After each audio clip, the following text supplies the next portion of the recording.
Bueno, listo. Eh, Ahora entonces vamos a ver diseñar la experiencia turística. No, perdón, es que este es el de... no, estamos ahorita en diseñar experiencia turística, sí. Permíteme.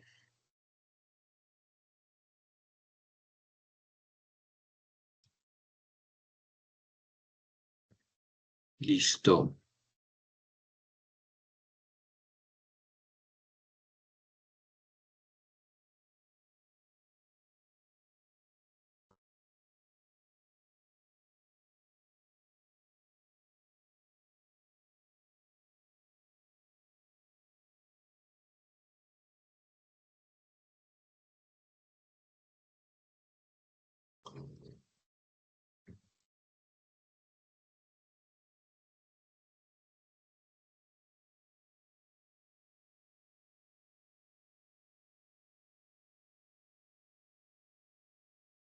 Listo.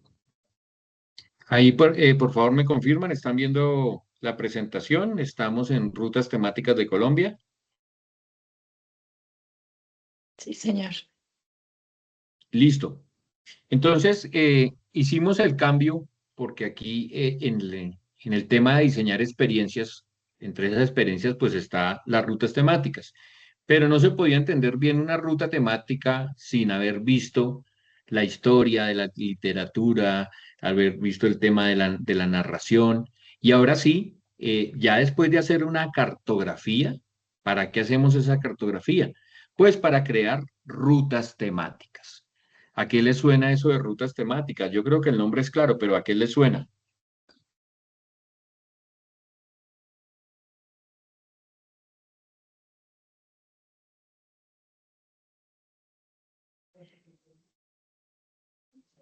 María.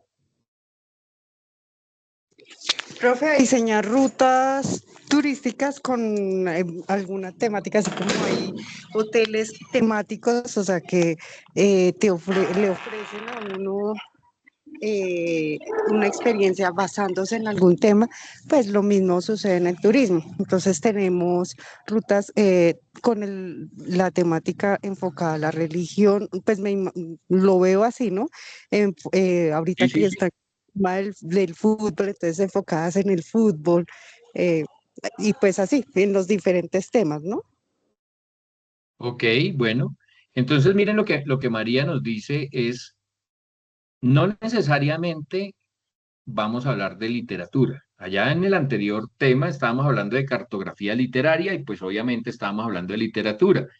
Pero ahora, una ruta temática es, una vez nos hayamos ubicado cartográficamente, podemos hablar de muchas cosas. Podemos hablar de historia, podemos hablar de gastronomía, podemos hablar de literatura, ¿sí? Y para eso entonces se crea una ruta temática que es trazar una línea, un recorrido donde vamos a pasar por determinados sitios definidos y esto de sitios definidos puede ser en un solo municipio o todo un departamento o todo un país. O sea, si fuéramos a hablar de una ruta de los páramos en Colombia, ¿por dónde creen que podríamos pasar? Páramos en Colombia. Pregunta, ¿páramo es un lugar o páramo es un ecosistema? Las dos cosas, un Los dos. ecosistema y Ok, depende del páramo donde vayamos, es un lugar. ok, bien, María.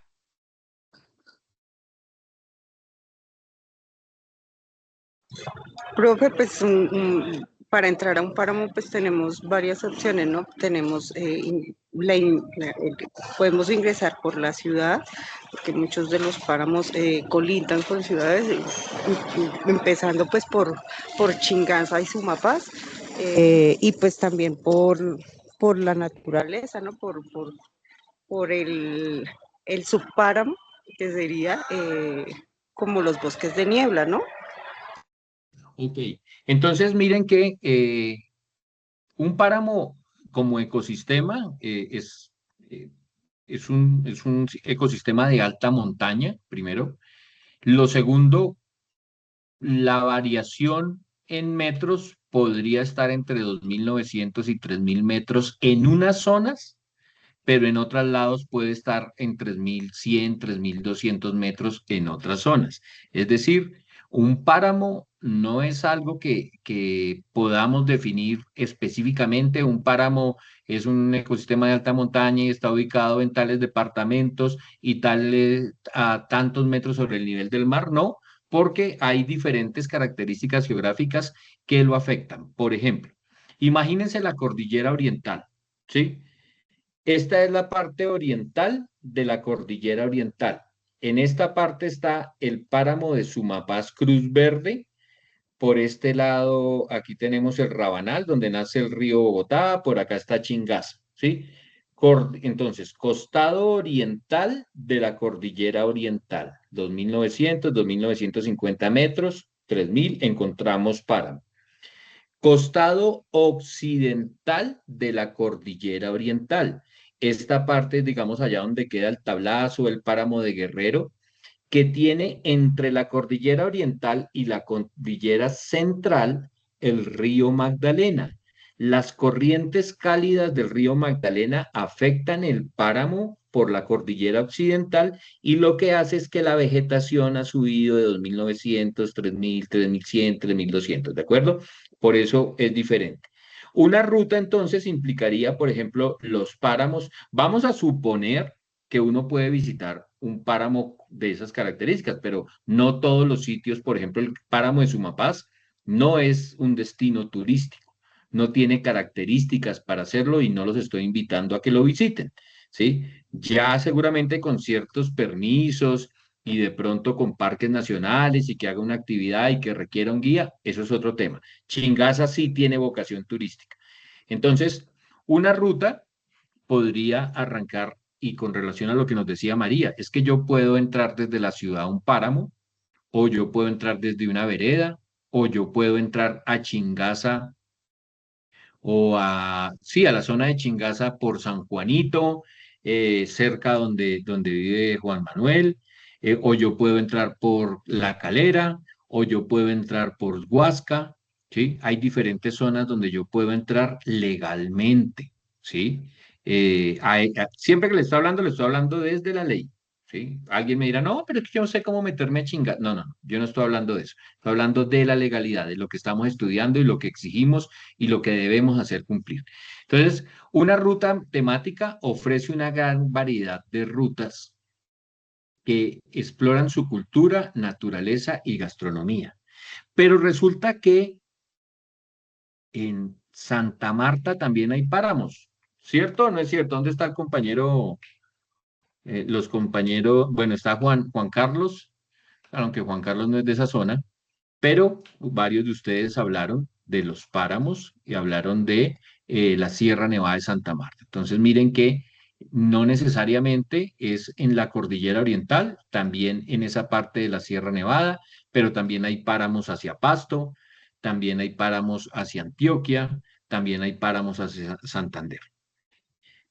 Entonces, una ruta temática ofrece la posibilidad de visitar destinos que son patrimoniales desde lo natural, desde lo cultural o mixto, que pueden incluir Boyacá también, gracias María, ¿sí?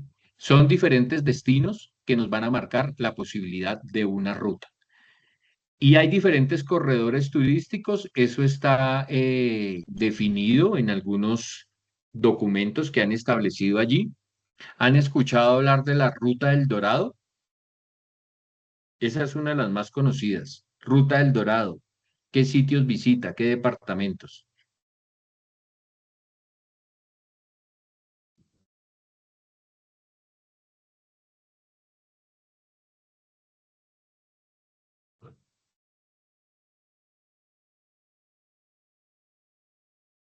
Ruta del Dorado. ¿No la han escuchado? Entonces, si no la han escuchado, imagínense que la Ruta del Dorado hace alusión a unas comunidades muiscas. Y si hablamos de comunidades muiscas, ¿en qué territorios podríamos decir que habitan o habitaron? Altiplano cundiboyacense. ¿Qué más?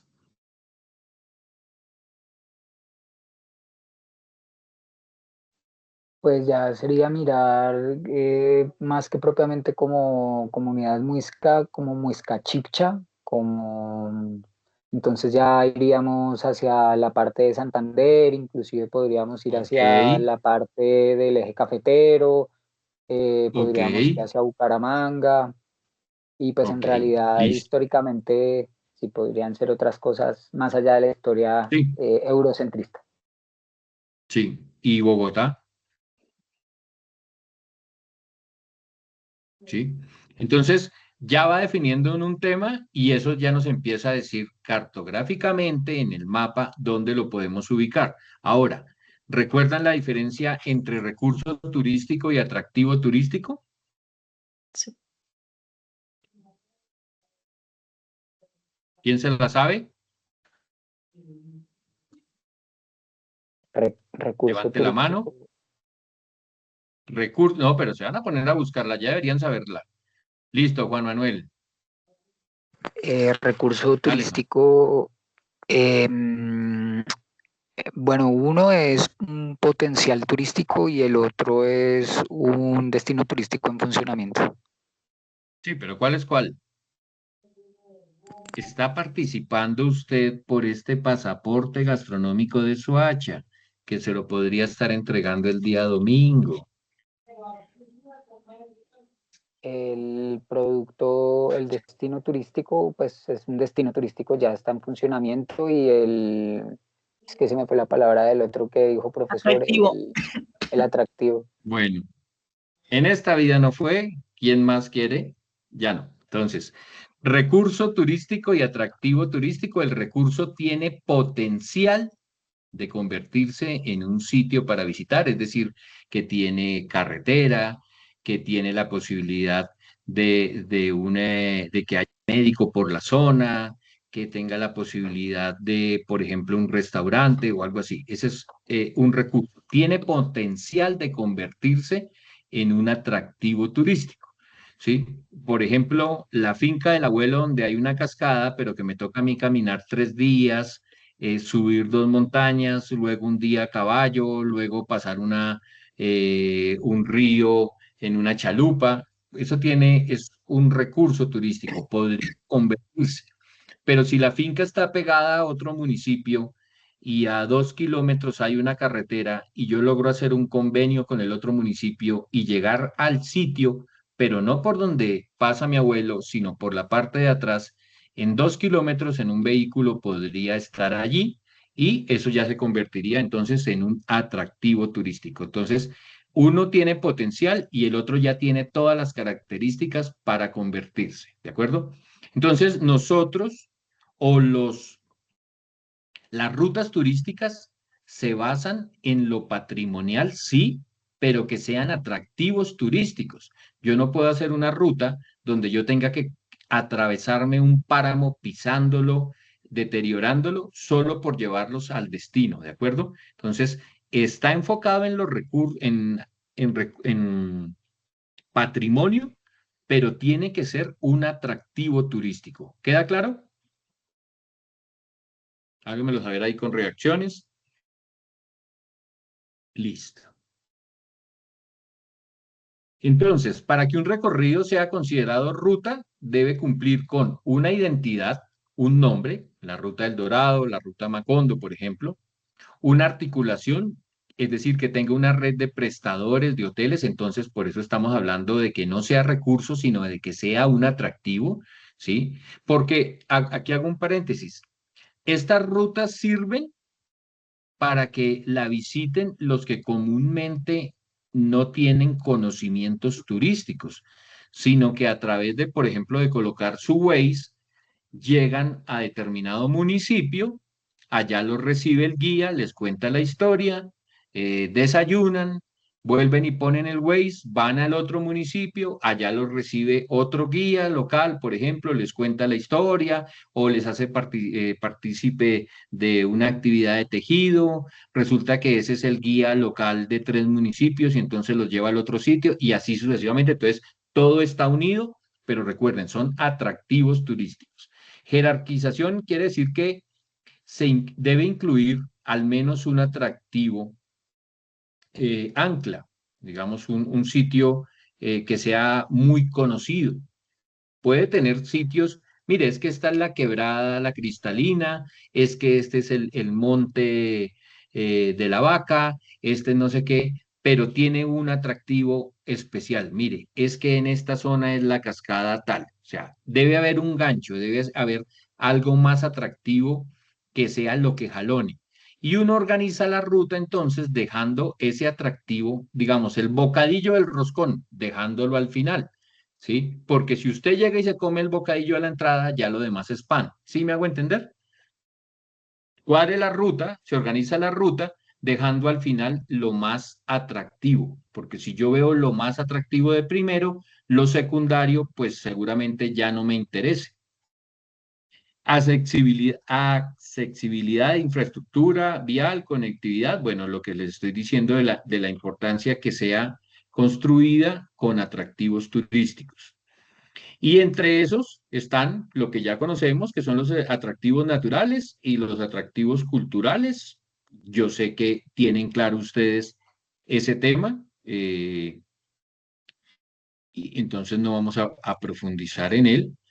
Y es importante que esos atractivos naturales, culturales o mixto, cuando mezcla los dos, tengan una logística y una planta turística alrededor. La posibilidad de que haya transporte, por ejemplo, acceso por los aeropuertos de Pereira, Armenia y Manizales, los usos de los Willys. ¿Saben qué son los Willys? Tienen en cuenta qué es eso de los Willys. Es un medio de transporte utilizado en el eje cafetero que son como jeeps que no tienen ventanas, sino, bueno, sí tienen ventanas como la de adelante y es como para andar al aire libre, digámoslo así. ¿Y cómo llegaron esos Willys a ese territorio? ¿Conoces? Sí, alguna vez lo escuché, pero en este momento no lo recuerdo. Fueron traídos Ok. como de Sí, otro país. Fueron dilo. traídos de otro país. Sí. Ay, no, no sé, creo que eran del África, si no estoy mal, que los No. utilizaban allá. No, no sé. Sé, Los, alguna vez lo los, escuché, ok. Digamos que pero no. ahora puede haber unos más modernos. Eh, Resulta que esos Willys en muchos casos eran los Jeep que utilizaron en la guerra. Que la guerra tiene una característica y es que acaba de lo que necesite, acaba con lo que exista. Entonces se produjeron muchos Jeep de sobra y una vez terminada esa guerra, pues terminaron vendiéndolos muy baratos a diferentes territorios.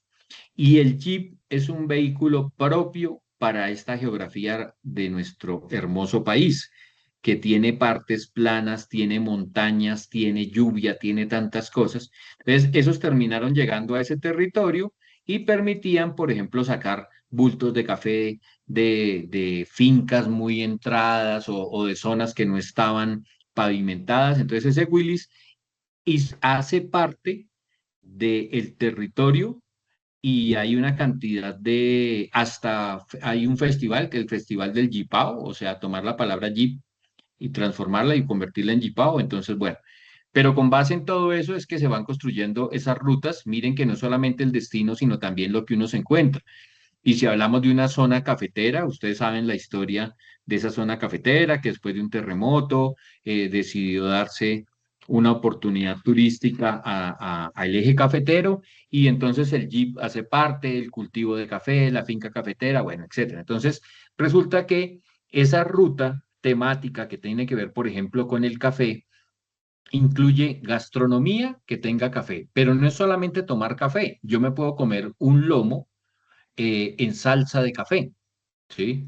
O me puedo tomar una bebida, por ejemplo, para Juan que no come carne, una bebida de café o un plato de algunos vegetales con alguna esencia de lo que da la zona o de alguna flor del café antes de que se convierta en fruto.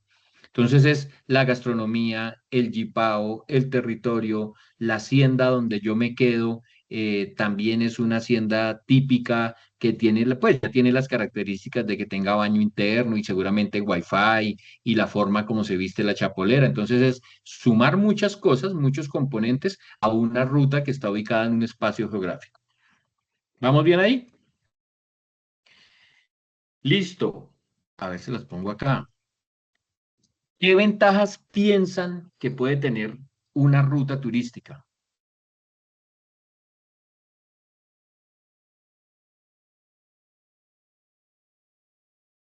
¿O no tiene ventajas la ruta turística?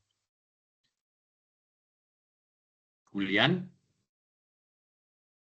Sí, señor, yo creería que la ruta turística tiene la importancia que tendría en este caso el guión como tal del recorrido, porque pues a través de esa ruta turística uno va organizando precisamente cada parada, cada estación y pues con el objetivo de esa organización puede dejar, como su merced nos comentaba hace un rato, la parte más elocuente o lo que llegue más a la emoción del turista para el final. ok. ¿Quién más tiene otra opinión?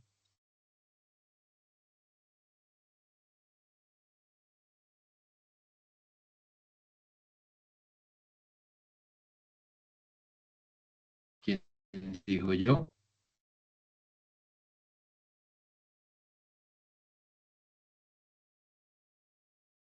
Luis, Em, sí, señor.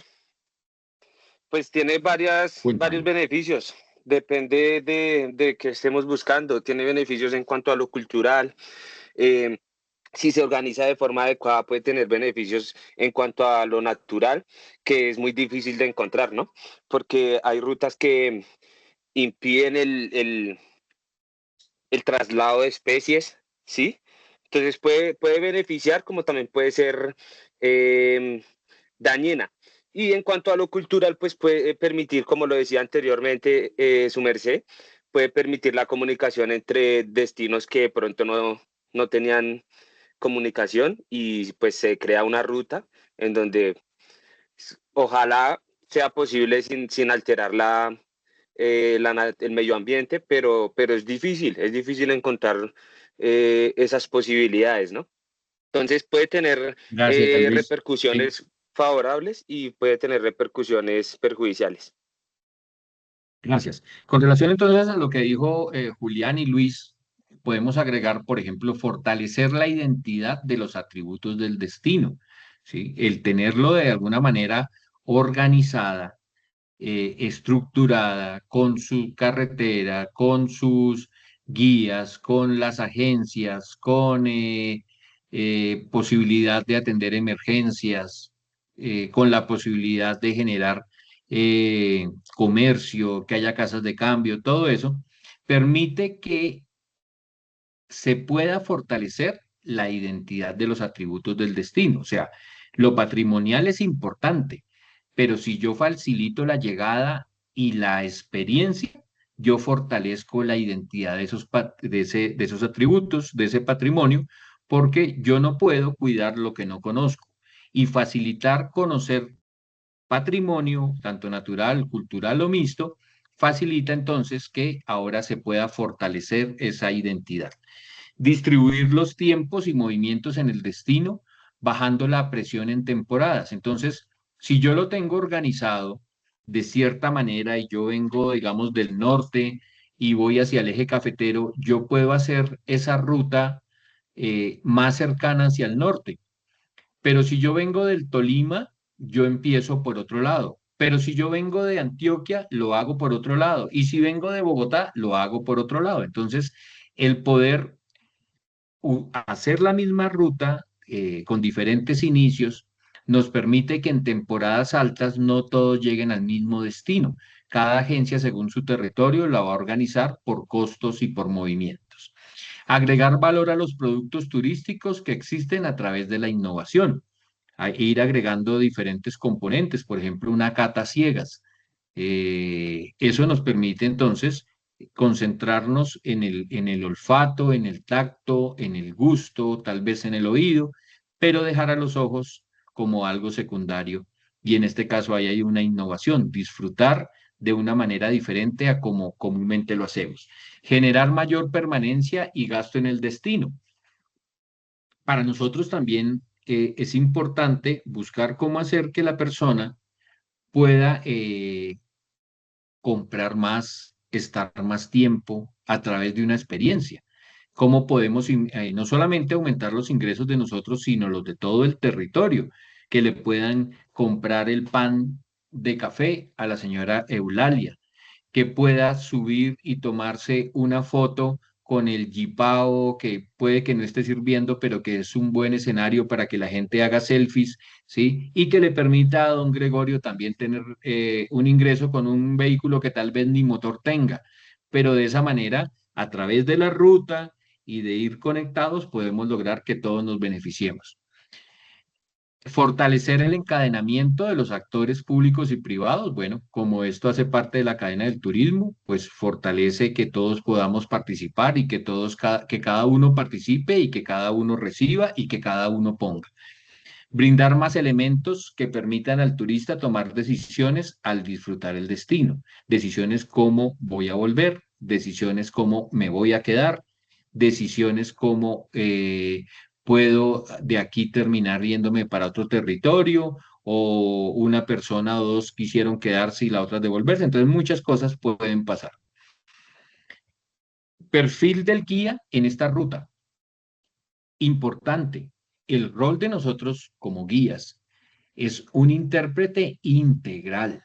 ¿Sí? Aquí estamos viendo una foto del Valle del Cocora y estamos viendo ahí a un Jipao, pero entonces no es solamente saber del café, también saber de la palma de cera, también saber de un páramo, también saber del jeep que está allí, también saber de la novela café, o sea, muchas cosas de manera integral es lo que nos exige a nosotros el manejo de esas rutas.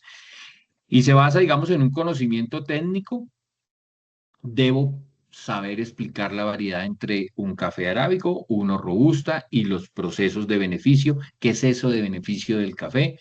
Bueno, esos son temas que tenemos que manejar. Pues les digo que no es que uno sepa muchas cosas, sino que profundiza en varias de ellas y puede responder preguntas enfocadas de diferente manera. Por ejemplo, como ¿qué música, qué canciones hablan del café? ¿Sí? Eh, y el hecho de estar metido en el tema hace que uno vaya conociendo diferentes cosas. La narrativa local, que es una chapolera.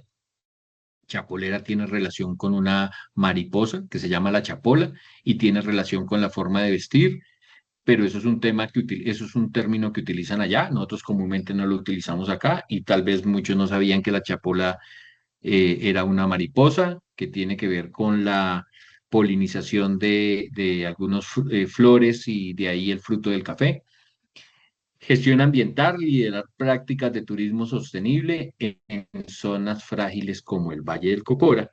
Y miren la importancia de conocer, aparte de eso, el territorio. Hay generalmente los turistas extranjeros son muy dados a querer hacer esos recorridos de ir de municipio a municipio, guiándose por aplicaciones, porque es la forma como se mueven, por ejemplo, en los Alpes. Y resulta que en muchos casos no conocen el manejo de la aplicación, pero no conoce qué puede pasar cuando uno cambia de un bosque alto andino a una zona de subpáramo y de páramo, cómo cambia el territorio, cómo ya no coge señal, cómo muchas veces ni los GPS funcionan, cómo se nubla el páramo y yo pierdo visibilidad. Y en algunos casos, como ocurrió hace poco con una turista, tuvo una situación donde quiso hacerlo por su cuenta y no salió nada bien. Listo, ya casi vamos terminando. Estructura de una ruta turística. Básicamente hablamos que la ruta turística es una forma de volver tangible los productos turísticos, ¿sí? A través de la ruta, no es un producto que yo escribo, sino que yo puedo tocar, puedo probar, puedo leer, es decir, puedo conectar con los sentidos. Poner todos esos elementos, no, espérame, que es que John está entrando. Ya. Poner todos estos elementos de forma organizada en función del turismo. La ruta también ayuda a visibilizar los destinos. Hay muchos sitios que no conocemos. Por ejemplo, varios de ustedes seguramente han tenido la oportunidad de hacer esa ruta de las luces en Boyacá. Y eso pone en el radar de muchas personas municipios que uno no iría si no fuera por la ruta. Pero cuando ya lo conoce, uno vuelve y dice, mire, aquí hay el Festival de la Feijoa, ¿sí? ¿Y eso cuándo es? Yo quiero volver. ¿Y cómo es este pueblo de día? ¿Sí? Entonces, visibiliza destinos que comúnmente uno no iría. Y las rutas turísticas son una forma de unir atractivos en un destino y tienen mayor relevancia con la experiencia. Entonces, no es solamente el destino, es generar una experiencia a través de la visita de ese sitio mediante una ruta. Y aquí vemos cómo sería esa estructura. Miren que la ruta turística está ahí en el centro y alrededor de la ruta pues está los atractivos, los turistas. Permítame un momento porque no estoy leyendo. No, listo. Los atractivos, el turista, tenemos también entonces, y no veo yo acá. Ayúdeme a leer alguno que es que lo tengo aquí en mi pantalla muy pequeño, por favor. Estructura de una ruta turística. Buenas noches. La ruta tiene Buenas noches. componentes que también deben ser organizados en función de diferentes elementos, teniendo en cuenta las tendencias del mercado, el perfil del turista, la identidad del destino, los prestadores de servicios turísticos y los servicios de apoyo que encadenados conforman y dan sentido a la ruta para ser implementada. Ok. Y de lo que tenemos allí, entonces, en ese gráfico, tenemos ruta turística en el centro y me ayudas a leer, por favor, los que están alrededor. Uy, profe, esa sí se la debo porque sí se ve pixelado. Sí, estamos en la misma. Bueno, yo les voy a compartir esa. Bueno, pero básicamente entendamos que alrededor de la ruta turística es toda la cadena. Entonces, como la cadena, están las agencias, está el transporte, están los hoteles, están los guías, ¿sí? Está el atractivo, todo alrededor de la ruta, todo en función de la ruta, ¿sí? En cada uno de esos puntos de la ruta yo voy a encontrar a uno o de pronto a todos los miembros de esa cadena. Eso es lo que básicamente explica aquí. Listo. Gracias, John. Entonces, con relación a las rutas turísticas, hay 12 corredores turísticos. Eso es establecido por el MinSIC, y esto puede ir cambiando. Puede que en algún momento aparezca una ruta 13, 14, 15 o aparezcan 11, 10 o 9 y unifiquen. Eso puede pasar. Hay corredores centrales como Bogotá, Boyacá, Cundinamarca, Huila, Tolima, bueno, toda esa zona. Todas esas zonas, las que ustedes ven ahí en colores, es donde generalmente hay rutas turísticas. Si lo miran, pues todo lo que tiene que ver con Bichada, con la zona de la Amazonía, pues no tiene unas rutas turísticas definidas porque la infraestructura no nos permitiría hacerla. Esa navegación que les comentaba ahora por Río Meta y Orinoco, ustedes saben que por el Orinoco yo podría llegar al Amazonas. No sería, yo podría ir a ver Toninas o el que llaman el Delfín Rosado por ese lado, pero es una ruta bastante exigente de navegación y tardaría tal vez un par de meses en hacer. Entonces, miren que por ese lado no hay rutas, están más enfocadas hacia, y esa parte central que están viendo allí, seguramente tiene que ver con Páramo de Sumapaz. Entonces, de resto sí puede haber rutas, en esa no es una zona donde comúnmente se haga, por lo que les decía que el Páramo de Sumapaz no es un atractivo turístico. Cuando se firma el acuerdo de paz, hace 5 o 6 años, bueno, tal vez un poco más, también una entidad que se llama la RAPE buscó a personas que tuviéramos que ver con el turismo y nos llevaron a un recorrido. Ese fueron 9 días caminando desde Icononso, Tolima, hasta la Uribe Meta, por los territorios desocupados por las FARC. Páramo de Sumapaz, hasta llegar a Los Llanos. Era el corredor por donde se movían las FARC, donde estaban las casas, donde vivían algunos de los líderes de los grupos guerrilleros, y los guías de nosotros fueron guerrilleros reinsertados que conocían el territorio y donde nos decían, usted no se puede salir de este camino porque hay algunas zonas que están minadas. Entonces, a mí me presentaron mi guerrillero de confianza, mi exguerrillero de confianza, y donde él pisaba, yo pisaba, ¿sí? La intención era, así como hice con lo del Bichada, era buscar de qué manera ciertos territorios, ciertas carreteras que las FARC entregó, porque ellos las habían hecho para moverse, fueran posibilidad de visitar territorios, pero la conclusión es que durante muchos años no ha habido Estado allá y tampoco sigue habiendo Estado allá. Entonces no se puede hacer turismo en sitios donde comúnmente el Estado no llega. Entonces, de esa experiencia lo que encontramos, esa la hice también con el instructor Giovanni Cárdenas, no sé si alguno lo conozca. Yo me conocí con él allá en esa actividad, pero lo que quiero decir es que Si no hay presencia del Estado, allá no se puede hacer ruta. ¿Sí? Porque pues no hay presencia del Estado y necesitamos del Estado, de las carreteras, y la infraestructura, de un médico, de diferentes cosas, de un seguro que nos cubra, ¿sí? Para poder llegar a esos territorios. Entonces aquí estamos viendo otro tipo de ruta, rutas temáticas, la que estábamos hablando del café, la ruta de la independencia que comúnmente tiene con Boyacá, atravesando Páramo de Pisba, esa es una ruta que comúnmente se hace, es bastante fuerte, se hace a pie y a caballo.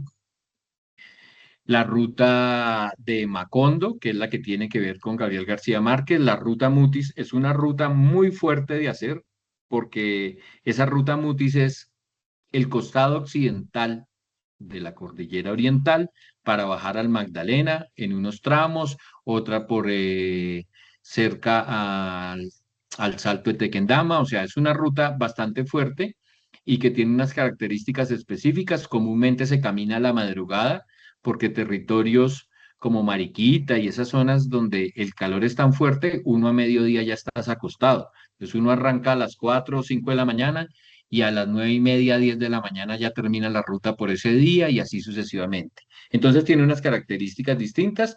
Hay un perfil de personas que les gusta, pero no es para todo el mundo. Rutas de aves, rutas de aviturismo, las rutas de los llanos que ustedes saben que ahora, y no sé si sea correcta utilizar la palabra safari, pero en Casanare lo están utilizando para observar que territorios que antes eran de haciendas, de hatos ganaderos, ahora son zonas de ruta del jaguar, ¿sí? Y que se mueven por ciertos territorios y ya hay avistamientos, entonces lo que han hecho es ceder territorio para cuidar su ganado, es ceder un territorio para que el jaguar que está arriba de la cadena alimenticia y de ahí para abajo tengan un espacio donde funcione la, la,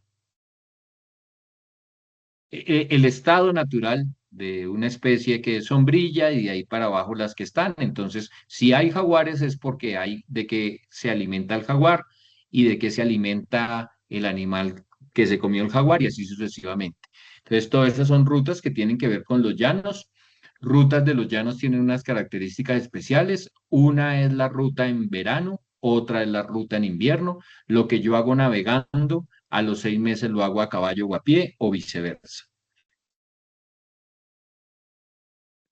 Ruta de realismo mágico, ruta de la Constitución, bueno, eso tiene que ver con Cúcuta, con Ocaña, la ruta del Dorado.